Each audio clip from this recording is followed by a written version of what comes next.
Boa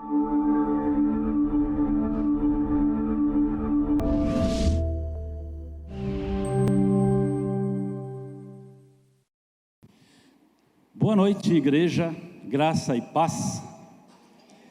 É com alegria e muito temor a Deus que eu ocupo novamente esse púlpito para trazer uma mensagem a essa igreja, neste domingo tão especial, né, que no âmbito Batista Nacional é dedicado a missões.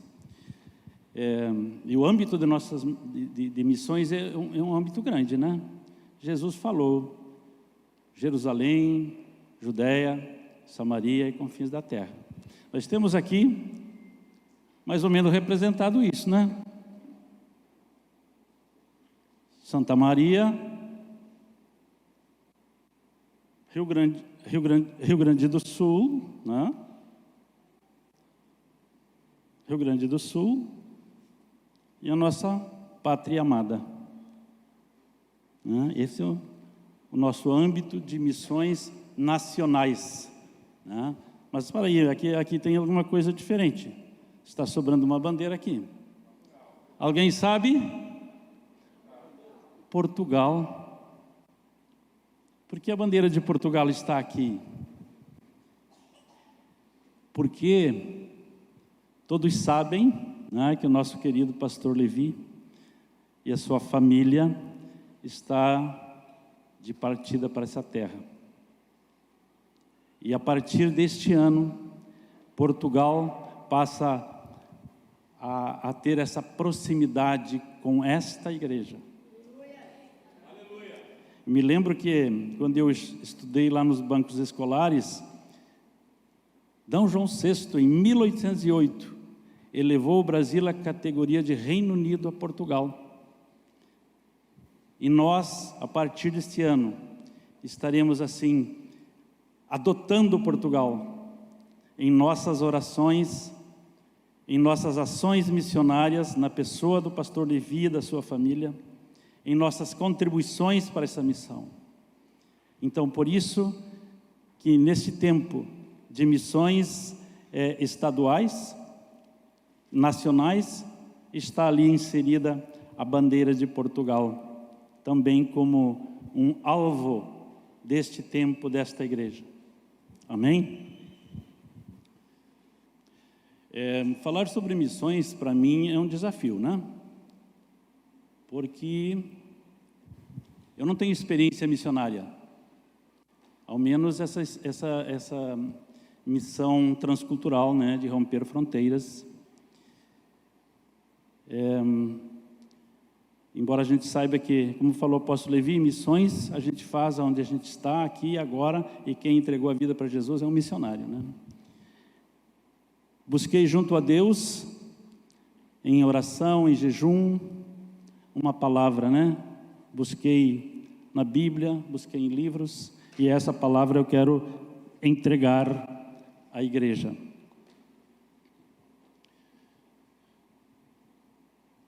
O título dessa ministração de hoje é Prioridade de Deus é construção de templos. Templos está no plural, gravem isso. A mensagem está no livro do profeta Ageu. Eu peço que a igreja localize o livro do profeta Ageu.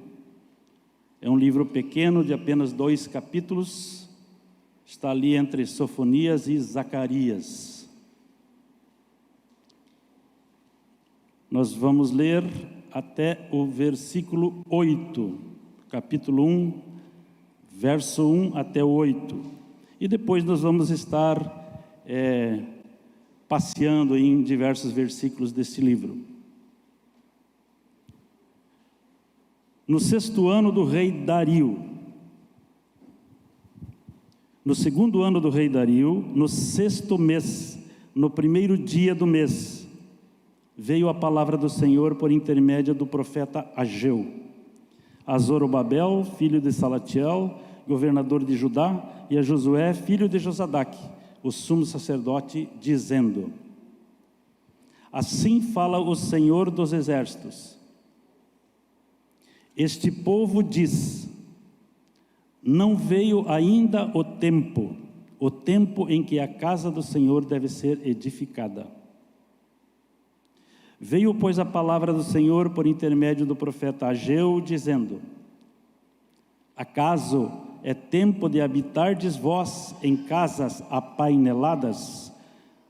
Algumas versões vão falar em luxuosas, fino acabamento, enquanto esta casa permanece em ruínas? Ora, pois, assim diz o Senhor dos Exércitos: considerai o vosso passado. Tendes semeado muito e recolhido pouco. Comeis, mas não chega para fartar-vos. Bebeis, mas não dá para saciar-vos. Vesti-vos, mas ninguém se aquece. E o que recebe salário, recebe-o para pô-lo num saquitel furado, num bolso furado. Assim diz o Senhor dos Exércitos: considerai o vosso passado. Subi ao monte, trazei madeira e edificai a casa. Dela me agradarei e serei glorificado, diz o Senhor. Amém. Pai amado, Pai santo, diante de vós, Senhor, nós colocamos neste momento, silenciamos o nosso coração e pedimos que o Teu Espírito Santo traga a Tua verdade, traga a Tua palavra. Toque os nossos corações, as nossas mentes, Senhor. Usa-me como instrumento Seu, que a palavra venha diretamente de Ti, Senhor, e tudo seja para a honra e glória do Teu nome. Amém. Vamos contextualizar um pouquinho esse tempo do profeta Ageu. Em 605, o rei Nabucodonosor começou a invadir a Judéia, né? E começou a haver aquela destruição trazida pelos caldeus. E no ano de 586, 587 a.C., ele destruiu Jerusalém e destruiu o templo do Senhor. Ficou terra arrasada, o templo foi completamente destruído, as suas riquezas, os seus objetos de culto sagrado foram todos levados para a Babilônia. E o povo foi deportado em grande parte, né? Restou pouca gente em Jerusalém, sem condições de reagir, sem condição de fazer qualquer coisa para reedificar a cidade ou o templo. E este cativeiro, o povo foi levado para a Babilônia, durou 70 anos, cumprindo o que o profeta Jeremias já havia profetizado antes de acontecer tudo isso. Mas, em 539, o rei Ciro II da Pérsia toma a Babilônia, toma o poder, né, destitui lá o rei, e em 538 a.C., ele dita um decreto para que os povos cativos que foram levados para a Babilônia pudessem voltar às suas pátrias. E dentro desse povo estava o povo judeu, dentro desse contingente de povos. E o povo judeu teve um decreto especial, né? Está narrado no livro de Esdras. Ele foi liberto e foi trazido de volta, foi enviado de volta para uma finalidade, que era reconstruir o templo. Reconstruir o templo. O rei Ciro, que não era cristão e nem nada, né, que não era convertido, era um rei pagão, mas fora usado pelo Senhor, conforme até o profeta Isaías tinha profetizado também, chamando Ciro de servo do Senhor, porque Deus usou ele para fazer esta obra, de libertar o seu povo e de reconstruir o seu templo. Então o povo voltou e imediatamente lançou mão para construir. Fizeram o altar, lançaram as primeiras pedras da base do templo e pararam. E a obra ficou parada por quase 20 anos.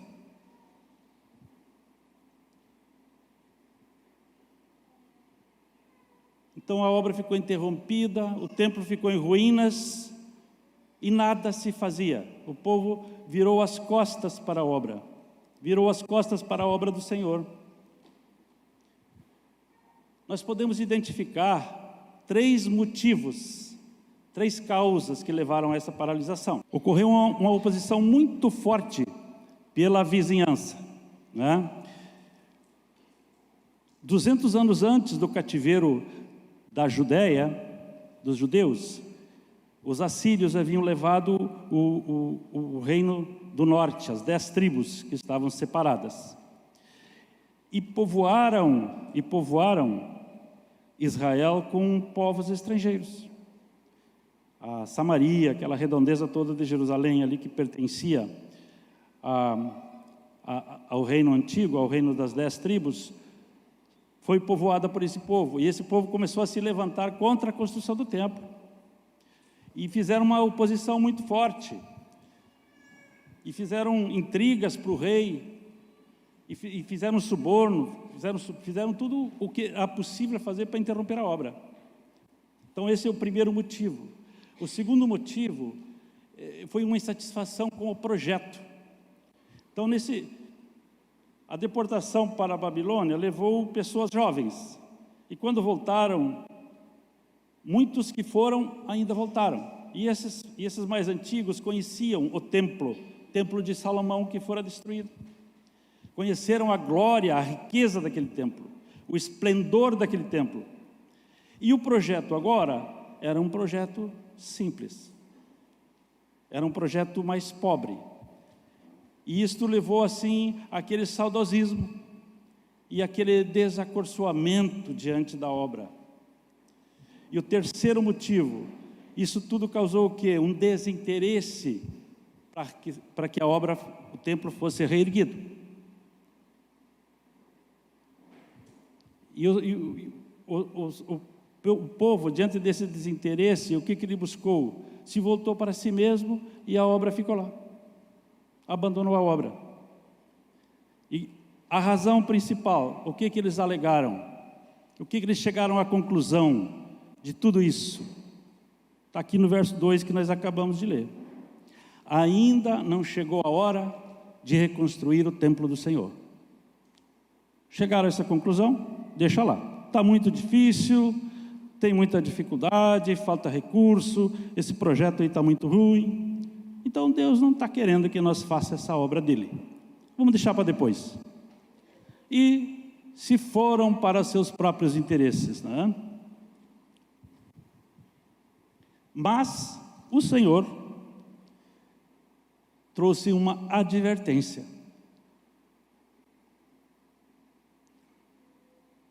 Através do profeta Ageu e do profeta Zacarias. O profeta Ageu, ele profetizou num curto período, 520 a.C., entre agosto e dezembro, mais ou menos.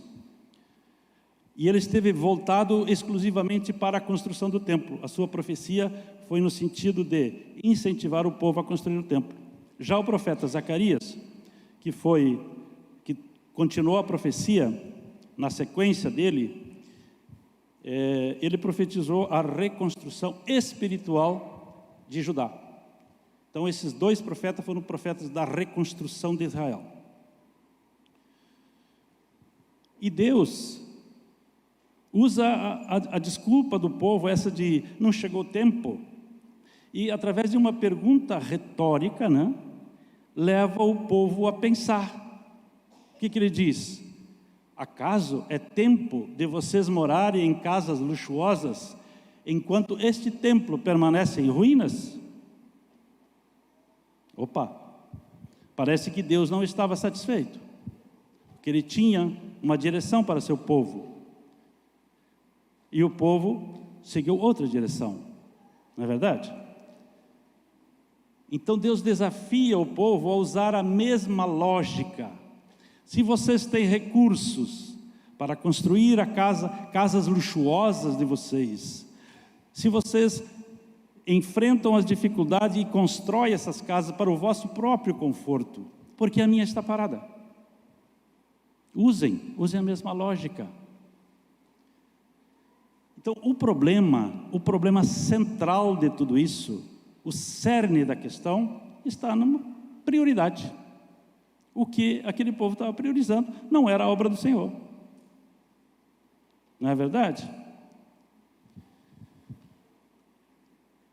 Então é evidente essa inversão de prioridade. Por que era tão importante construir o templo? Porque a adoração a Deus naquela época, ela se dava no templo físico. Sem templo não havia culto, sem culto não havia adoração a Deus, e sem adoração a Deus, chegava essa apatia que abateu esse povo todo aí. Depois de 70 anos de cativeiro, vem com aquela empolgação, e a adoração não acontece, e o templo não é erguido, e entram nesse círculo vicioso, né? Nós não temos esse problema, porque hoje, onde adoramos a Deus? Onde o Senhor é adorado? Nós passamos por um tempo de pandemia, e não deixamos de adorar a Deus. Nossos cultos foram realizados até online, nós não podíamos entrar aqui. Não é, pastor Levi?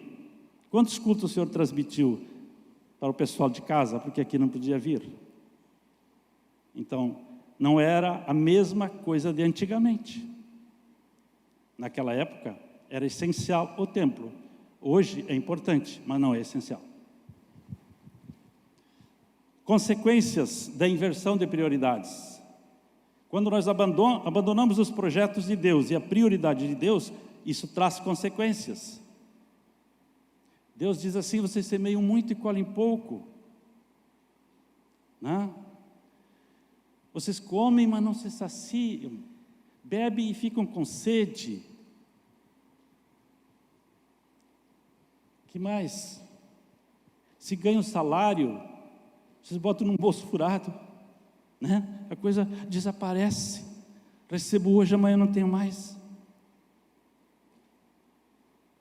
No verso 9, que não foi lido, vou ler agora. O Senhor diz por quê? Por que acontece isso? Esperaste muito, e eis que veio pouco. E esse pouco, quando o trouxeste para casa, eu como um sopro dissipei. Por quê? Diz o Senhor dos Exércitos: porque por causa da minha casa, que permanece em ruínas, ao passo que cada um de vós corre por causa da sua própria casa. O Senhor estava decepcionado com aquele povo, porque havia uma direção que eles não seguiram, seguiram outra direção. Mas o Senhor é bom e misericordioso. O Senhor dá uma direção para o povo. O que ele diz no verso 8? Vão até o monte, tragam madeira, reconstruam o templo, dele me agradarei e serei glorificado, diz o Senhor. Israel não era um lugar, Jerusalém, Israel não tem muita madeira, não. A madeira boa está onde? No monte, na Síria, no Líbano. Deus diz: subam ao monte, vamos buscar madeira boa para construir o meu templo, e eu me agradarei dele, e serei glorificado nele. E o que acontece com o povo? O que o povo faz? Ageu é um profeta feliz, porque a maioria dos profetas de Israel profetizaram, chamaram a atenção do povo, clamaram, e o povo fez o quê? Tapou os ouvidos, virou as costas, até maltrataram os profetas que falavam em nome de Deus. Com Ageu aconteceu o contrário, o povo atendeu o chamado. O verso 12 e 13 diz assim: então Zorobabel, filho de Salatiel, e Josué, filho de Josadaque, o sumo sacerdote e todo o remanescente do povo atenderam a voz do Senhor, seu Deus, e as palavras do profeta Ageu, as quais o Senhor, seu Deus, havia ordenado que ele dissesse. E o povo temeu diante do Senhor. Então o Senhor disse: eu estou com vocês. Então, Deus chama a atenção, Deus repreende, Deus mostra o caminho, mas Deus apoia. Ele está conosco, Ele está com quem busca as suas prioridades, quem busca o seu caminho, quem busca atender a sua direção. Então toda a liderança e o povo puseram mãos à obra, se lançaram ao trabalho, imediatamente. Assim diz o Senhor: seja forte, Zorobabel, seja forte, sumo sacerdote Josué, filho de Josadaque, sejam fortes todos vocês que restam nesta terra, mãos à obra, pois eu estou com vocês. Diz o Senhor dos Exércitos: meu Espírito habita no meio de vocês, como prometi quando vocês saíram do Egito. Portanto, não tenham medo.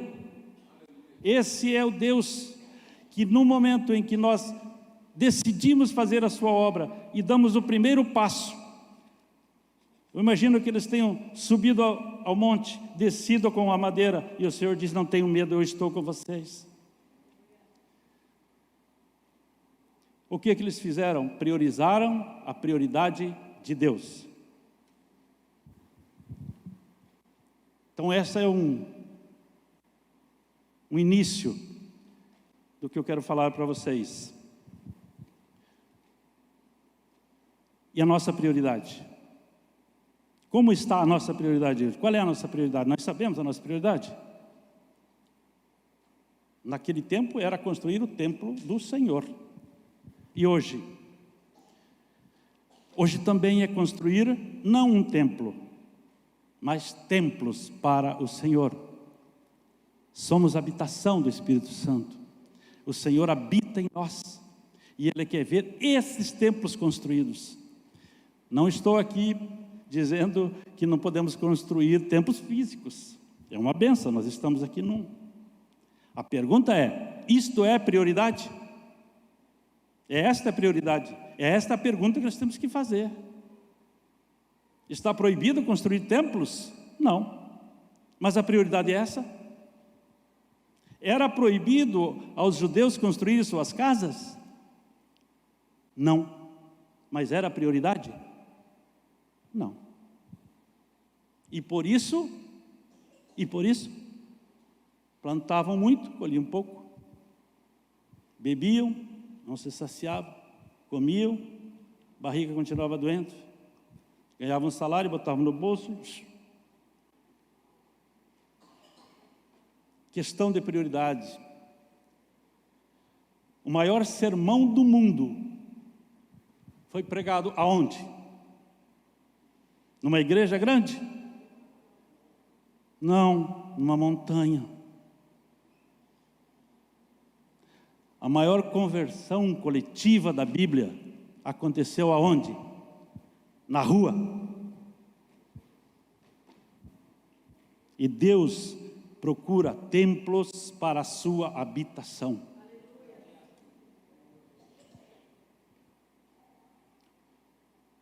Primeira Coríntios, capítulo 3, versos 16 e 17, diz assim: vocês não entendem que são templos de Deus e que o Espírito de Deus habita em vocês? Deus destruirá quem destruir o seu templo, pois o templo do Senhor é santo, e vocês são esse templo. Jesus disse: quem me ama, faz o que eu ordeno. Quem é que ama a Jesus? Quem obedece a Jesus. Não é quem diz amo a Jesus, mas é quem obedece a Jesus. É esse que ama. E quem ama a Jesus, o que acontece? O Pai também o amará. E eles, e nós, diz Jesus, e nós viremos para morar nele. João 14, 23. Palavra-chave é obediência. Se Deus ordena, vamos fazer. No tempo do profeta Ageu, era construir o templo de Jerusalém. e no nosso tempo.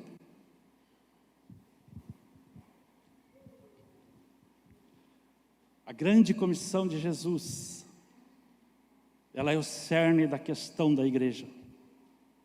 A grande comissão de Jesus é o cerne da questão de cada um de nós. O apóstolo falou: quem recebeu a Jesus é um missionário. E precisa levar a palavra para ser obediente. Se não levar a palavra de Deus, não é obediente. Se nós não priorizarmos isso. Os 4 evangelistas apresentam isso como prioridade. Aliás, é o mandamento de Jesus, o único, que ele deu depois da sua ressurreição. Então é preciso nós entender a grande comissão no contexto geral. Cada evangelista destacou um aspecto da grande comissão. Enquanto Marcos destacou a pregação da palavra. Vão por todo mundo, preguem o evangelho a toda criatura. O destaque está no anúncio da palavra, no anúncio do evangelho do reino. Já Mateus, lá no capítulo 28, versos 18 a 20, ele vai destacar o quê? Fazer discípulo. Fazer discípulo para quê? Nós só estamos aqui porque aqueles que vieram antes de nós fizeram discípulos, e a palavra chegou até nós. Se este povo aqui, que está aqui, não fizer discípulos, qual é a durabilidade desta igreja? Esta igreja tem um tempo contado, 50, 60 anos, acabou. Todos nós vamos ser chamados, e quem é que fica? Nós não fizemos discípulo. Então fazer discípulo é chave, está em Mateus, nesses versículos o Senhor é tão generoso, que Ele nos promete, Ele nos diz primeiro: todo o poder me foi dado. E depois Ele diz: vão pelo mundo, façam discípulos, batize em nome do Pai, do Filho e do Espírito Santo, ensine o que eu tenho ensinado, e eu, Jesus, que tem todo o poder nos céus e na terra, estarei convosco até o final dos tempos. Qual é o medo nosso de começar a sentar os tijolos para construir templos para Jesus? Lucas vai destacar a proclamação do Evangelho em nome de Jesus para arrependimento e perdão dos pecados, para ser testemunha da obra da cruz pelo poder do Espírito Santo, e vai nos dar aquela lição em Jerusalém: comecem por Jerusalém, Judeia, Samaria, confins da terra. Isso não é para fazer primeiro Jerusalém, depois na Judeia, depois na Samaria, depois nas confins. Não, é tudo ao mesmo tempo. É tudo ao mesmo tempo. Para isso que Ele instituiu a igreja. E a igreja tem muitos missionários.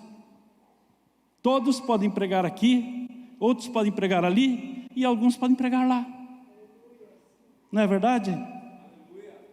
Neste momento, daqui uns dias, nós teremos alguém anunciando o Evangelho lá em Portugal, desta igreja. João revela a missão, revela o dono da missão. De quem é a missão? A missão é do Pai. É de lá que ele veio com essa missão. Ele é o enviado do Pai, e a igreja é comissionada por Ele para realizar a obra pelo poder do Espírito Santo. Diz lá em João: assim como o Pai me enviou, eu vos envio.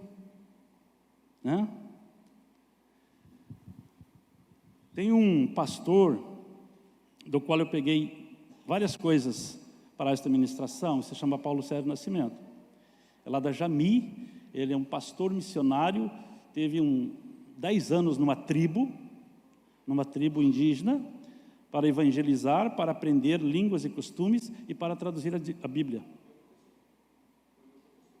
No curso que eu fiz também foi. Então ele traduziu o Novo Testamento para essa tribo. Essa tribo hoje está evangelizada e tem o que nós temos em abundância, a palavra. Ele diz assim, tem uma frase que eu copiei na íntegra: a igreja constrói templos do Espírito à medida que cumpre a missão de proclamar o Evangelho a toda criatura. Essa é a forma que nós temos de construir templos para o Senhor. Irmãos, a conversão, nós sabemos que a conversão é obra do Espírito Santo. É Ele que nos convence do pecado, da justiça e do juízo, certo?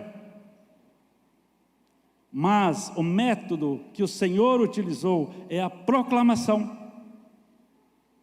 E para isso Ele chamou a igreja, para fazer a proclamação do Evangelho do Reino.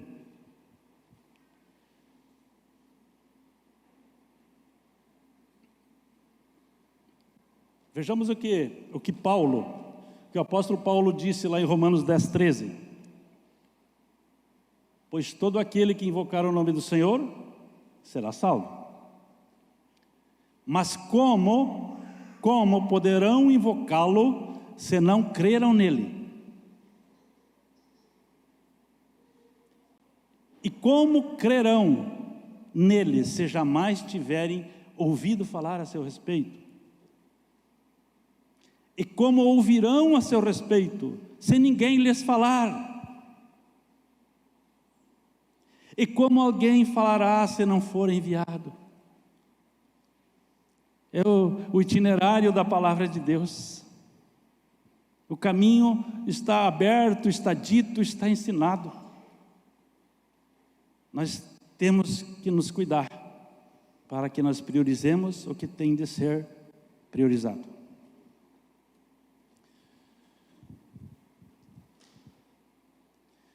Nós temos uma identidade, não podemos esquecer da nossa identidade. O povo de Deus tem identidade.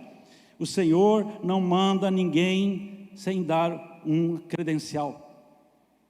Ele deu uma credencial para o povo de Israel lá no Monte Sinai. Ele disse assim, ele disse lá, vocês são nação santa, raça eleita, sacerdócio do Senhor. Porque Israel teria que representar o Senhor no seu tempo. Ele, obedecendo a Deus, deveria ser uma nação tão abençoada que chamaria a atenção do mundo. E teve um tempo que Israel chamou a atenção do mundo. Tempo de Davi, de Salomão. Veio os reis, vinham para Israel para pegar sabedoria, conhecimento.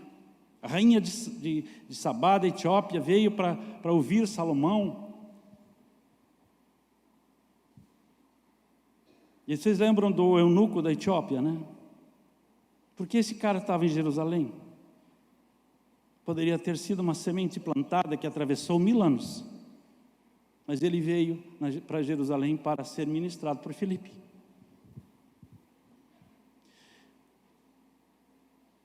Mas isso não é para Israel somente. Isso foi para Israel no passado. O apóstolo Pedro fala o seguinte, para judeus e para gentios: vocês, porém, são povo escolhido, reino de sacerdote, nação santa, propriedade exclusiva de Deus. Para quê? Às vezes a gente para por aqui a leitura. Para quê? O Senhor diz assim: para vocês mostrarem às pessoas como é admirável aquele que os chamou das trevas para a sua maravilhosa luz.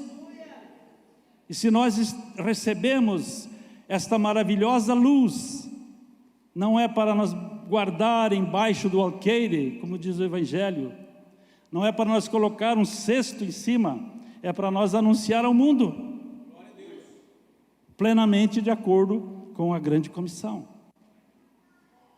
Cada pessoa que já tem Jesus, faço minhas suas palavras, apóstolo Levi, que o senhor falou antes. Cada pessoa que já tem Jesus é um missionário E cada pessoa que não tem Jesus é um campo missionário.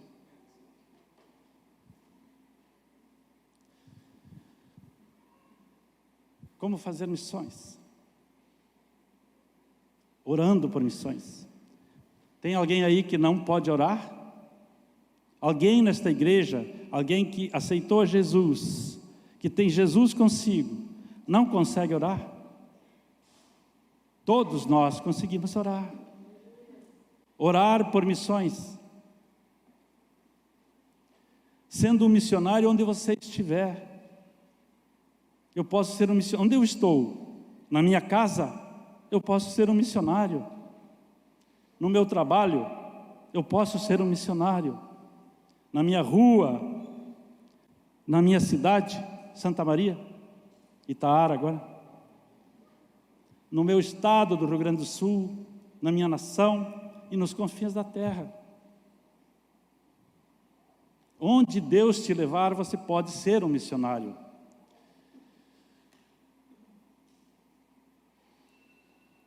Contribuir. Missionário precisa comer. Por incrível que pareça, né? Missionário também come.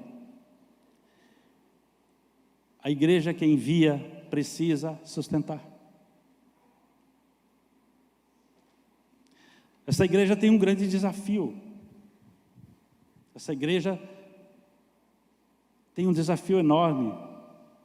Mas os últimos acontecimentos nos levam a crer que esse desafio será muito pequeno. E que nós queremos construir uma grande obra para Deus. Tivemos um final de semana anterior de céu na terra. Tivemos uma vigília sexta-feira maravilhosa, a presença de Deus vivo no nosso meio. Vamos ter na próxima sexta-feira, no próximo final de semana, muitos momentos nos encherão com certeza. E esse desafio que esta igreja tem será multiplicado, será grandioso, eu não tenho dúvida disso. O corpo todo agindo de acordo com a ordem de quem? Daquele que é o cabeça. E qual é a ordem daquele que é o cabeça? Ide, pregai o evangelho a todas as criaturas em todo o mundo. Esta é a ordem do Senhor. Esta é a prioridade que Ele nos apresenta. Para que tudo isso? Para que missões? Porque Deus quer adoradores. O alvo supremo de missões é a adoração a Deus. John Piper, ele diz assim: as missões não são o alvo supremo da igreja, a adoração é. As missões existem para que exista adoração. Elas são uma necessidade temporal. Missões um dia acabarão, mas a adoração é eterna. Não. Se nós lermos capítulo 4 e 5 do livro de Apocalipse, nós vamos ver todos adorando, os 4 seres viventes, proclamando: santo, santo, santo, santo é o Senhor. Os 24 anciãos, uma multidão de anjos e todos os seres vivos no céu, na terra, embaixo da terra, no mar e tudo que ele contém, louvando ao Senhor. E é isso que o Senhor busca.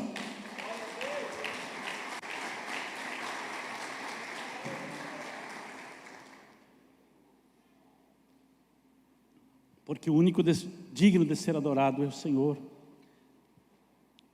A campanha de missões desse ano é porque nele vivemos e nos movemos e existimos. O templo deveria ser construído com prioridade no tempo do profeta Ageu. Pregar o Evangelho é prioridade nos tempos de hoje. Por quê? Porque todos têm necessidade de adorar a Deus. E Deus quer ser adorado em espírito e em verdade por toda a humanidade. Não é somente por esta igreja, por toda a humanidade.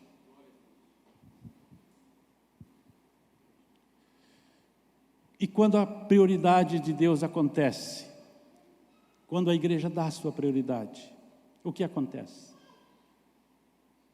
Alguém quer experimentar o que Deus concede para quem dá prioridade à sua prioridade? Ageu, capítulo 2, versos 18 e 19. Pensem neste 18 de dezembro. Estou lendo agora na versão NVT. O dia em que foram lançados os alicerces do templo do Senhor. Sim, pensem bem. Eu lhes faço uma promessa agora, enquanto a semente ainda não está no celeiro, e suas videiras e figueiras, romãzeiras e oliveiras ainda não deram frutos. Mas de hoje em diante, eu os abençoarei. Deus não esperou que a sua obra ficasse pronta. Ele abençoou no momento em que eles começaram a agir, né? Esse Deus é maravilhoso. Então quer dizer que se eu tiver meio complicada a minha vida, eu vou fazer a vontade de Deus para que Ele me abençoe? Oh, meu irmão, Deus não barganha. Deus não faz barganha. A bênção que Deus tem para nós, para você, para mim, ela decorre naturalmente. Jesus disse: busquem primeiro o reino de Deus e a sua justiça, e o resto vos será acrescentado. É simples assim.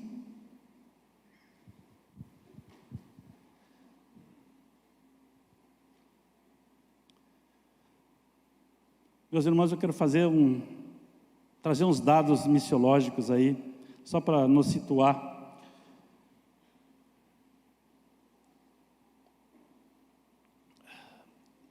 A população mundial está hoje em torno de 7 bilhões e 800 milhões de pessoas, um contingente tanto, né?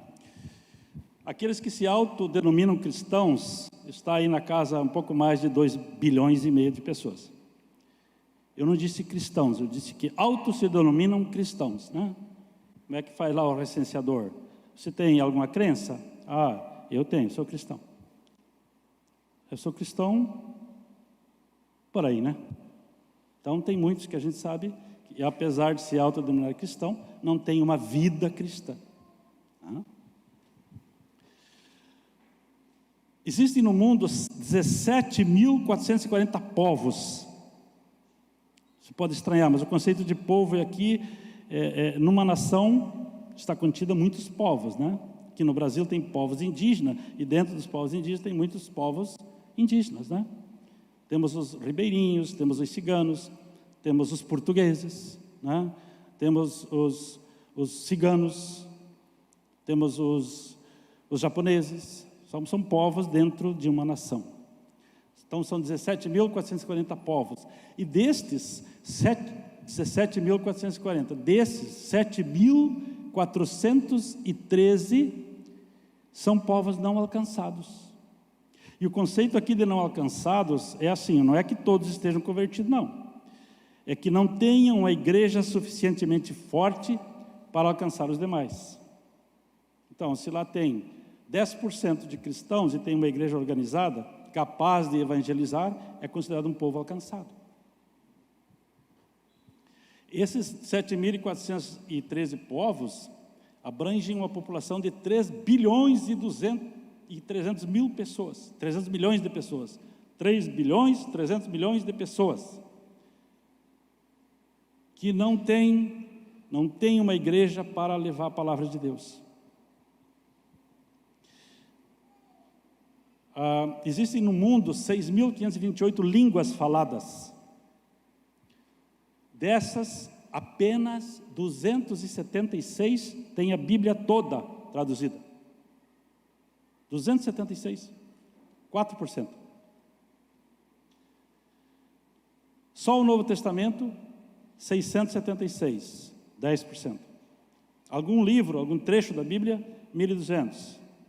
E todo o remanescente tem absolutamente nada traduzido da Bíblia. Imagina o contingente de gente que não tem acesso à palavra. Isso são só dados para nós pensar e raciocinar. Preste atenção agora. Como as igrejas cristãs gastam o seu dinheiro? 95% em atividades domésticas. Que as igrejas arrecadam, 95% é gasto dentro da própria igreja. 4,5% investem no campo missionário. E 0,5%, 0,5% é investido em povos não alcançados. Agora, vocês estão sentados, né? Como os cristãos gastam o seu dinheiro? Pergunta aí para o seu vizinho do lado aí, tu sabe como tu gasta o teu dinheiro?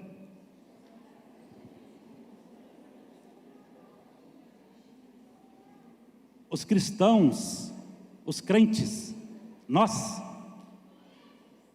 gastamos mais com chicletes do que com missões. Dados de pesquisa, não é inventado por mim não. Gastam mais com refrigerantes e balas do que com missões. Ou você toma muito Coca-Cola, ou tu não investe nada em missões. Gastam mais com cosméticos e produtos de beleza do que com missões. Os crentes são um povo belo. Para que tanto cosmético? Gastam mais com comida supérflua do que com missões. Gastam mais com animais de estimação do que com missões. Quem vale mais, o teu petzinho ou uma vida do Senhor? Um filho, uma criatura de Deus, uma alma perdida. Gastam mais com roupas de grife do que com missões. Esta é a situação geral de todos os crentes. Eu espero que cada um de nós esteja neste momento refletindo. Alguma coisa disso se aplica? Eu estou terminando, peço que o Ministério de Louvor suba até aqui. São questões para nós refletir. Eu quero me apropriar, pastor Olival, de umas palavras suas, de sábado passado aqui nesta igreja, com a sua licença. O senhor falou assim: onde há avivamento, há missões. Eu anotei. E esta igreja está passando por um avivamento. Quem concorda, levante a mão. Glória a Deus. Onde há palavras do pastor Lorival, onde há avivamento, há missões. Ele também falou uma outra coisa que eu achei legal, que eu anotei também. Altar ambulante. Quem é altar ambulante aqui? Quem adora o Senhor onde vai? Quem glorifica a Deus onde vai? E glorificar a Deus é fazer aquilo que Ele manda. E o que Ele está mandando nesta noite? Pregar o Evangelho a toda criatura, em todo mundo, onde tu estiver.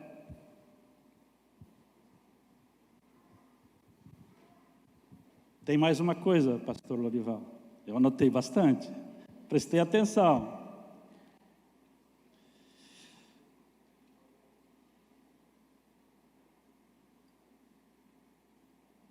Eu estou com sede, pregada a sede, não é, pastor Levi? E eu quero água, eu quero água, eu quero água, eu quero água. Daqui a pouco alguém vai dizer: bebe água, você tem água.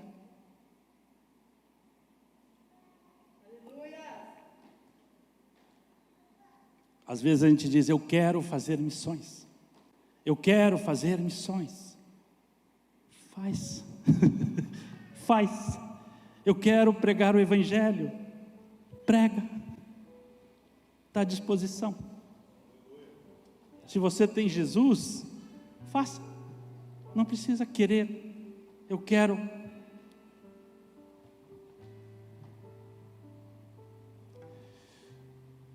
Os judeus não adoravam a Deus porque não tinham templo. E não tinham templo porque não priorizavam as coisas de Deus. E não priorizavam as coisas de Deus porque se envolviam só com as suas. E diziam: ainda não é tempo de fazer a obra do Senhor.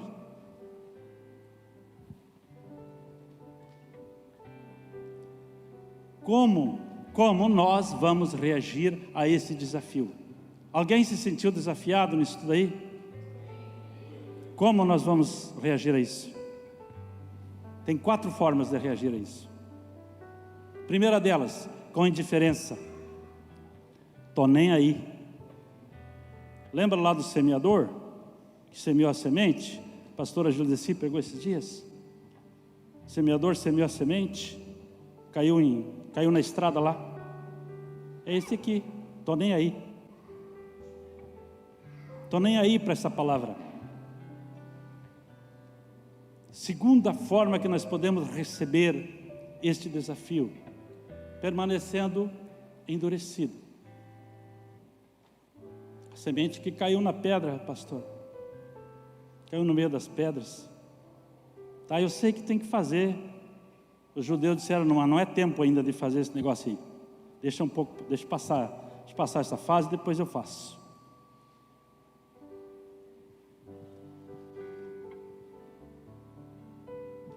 Tem mais uma outra forma aí. Achar bonita a palavra, gostar, bonita essa mensagem de Jesus aí.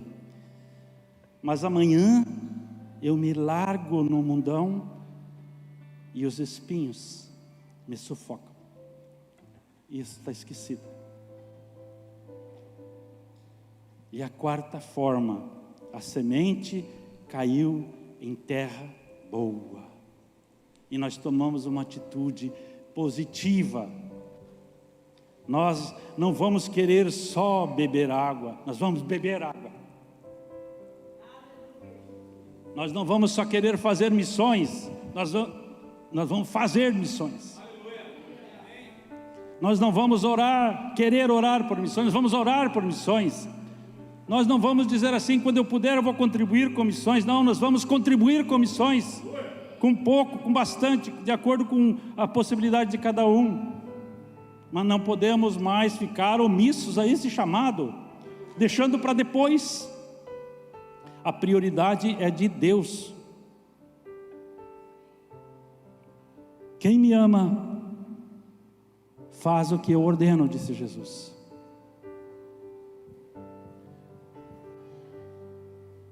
João capítulo 4, verso 34. Jesus declarou: a minha comida consiste em fazer a vontade daquele que me enviou e realizar a sua obra. Vocês dizem: ainda falta 4 meses para a colheita. Não é tempo. Eu, porém, vos digo: levantem os olhos e vejam os campos, pois estão maduros para a colheita. O tempo é agora, meus queridos. O tempo que passou é somente para nós olhar e ver os erros que nós cometemos, e as lições que nós aprendemos, e as repreensões que Deus nos deu. O tempo futuro, ele não é nosso. Amanhã, quem é que pode garantir que amanhã tu terá a oportunidade de pregar a palavra? Cara, meus amigos, meus queridos, o tempo é agora, é hoje, é amanhã, quando tu estiver em casa, quando você for para o trabalho, quando sair na rua. é altar ambulante, caminhando na rua, glorificando a Deus, pregando a sua palavra, anunciando o evangelho do reino, salvando vidas. 85 mil pessoas morrem por dia sem conhecer a Jesus. 85 mil pessoas. Em 3 dias morre a população de Santa Maria sem conhecer a Jesus. Por quê? Porque não tem quem pregue, porque não tem quem anuncie. E nós vamos ficar achando que o tempo ainda não chegou.